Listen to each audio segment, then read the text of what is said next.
Al coronel no hay quien le fría stands out as one of those rare episodes where Aída transcends the limits of sitcom structure to touch on deeper psychological and cultural themes. At first glance, it seems like a simple comic setup. A retired colonel moves into the chaotic neighborhood of Esperanza Sur and tries to impose military discipline on people who barely follow their own rules. Yet beneath the humor lies an exploration of identity, aging, and the fear of irrelevance. The colonel's exaggerated manners and speeches hide a quiet terror of being forgotten. He struts, commands, and corrects others, not because he believes in his superiority, but because those gestures are all he has left. The writers construct his character with exquisite irony, turning him into both a figure of mockery and compassion. Every scene reveals another layer of his absurd dignity, when he tries to organize a neighborhood cleaning brigade, when he reprimands Mauricio for his cynicism, when he salutes a passing garbage truck as if it were a regiment. The neighborhood responds with confusion and laughter. But what makes the episode powerful is how that laughter slowly transforms into empathy. Aída, ever the voice of resigned pragmatism, initially mocks him but ends up defending him from ridicule. Her intuition recognizes that his obsession with order is a way to survive chaos. The show's humor, often fast and irreverent, becomes tender here. Even the usual sarcastic banter between characters acquires an almost lyrical tone, as if everyone senses that something fragile is at stake. The colonel's world is collapsing, and Aída's chaotic one is barely holding together, yet their interaction generates a kind of mutual understanding. One of the most poignant moments occurs when Aída finds him sitting in the dark, listening to an old military march on a dusty cassette player.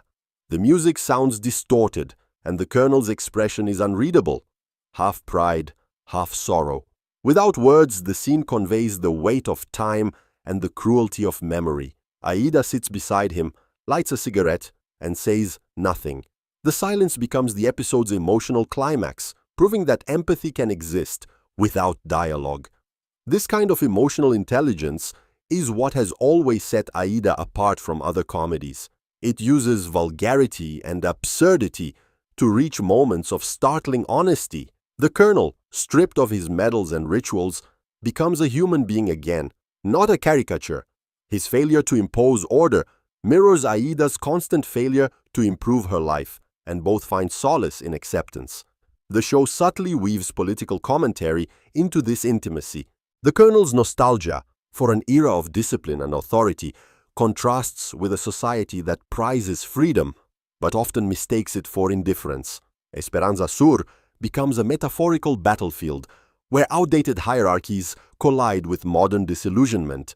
No one wins, but everyone learns to coexist.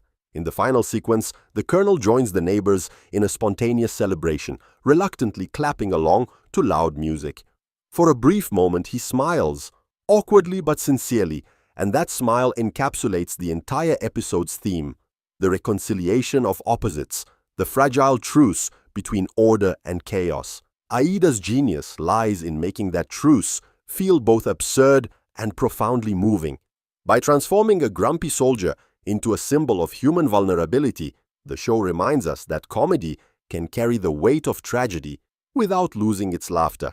The episode lingers in the viewer's mind because it captures a universal anxiety, the fear of becoming obsolete, and redeems it through connection.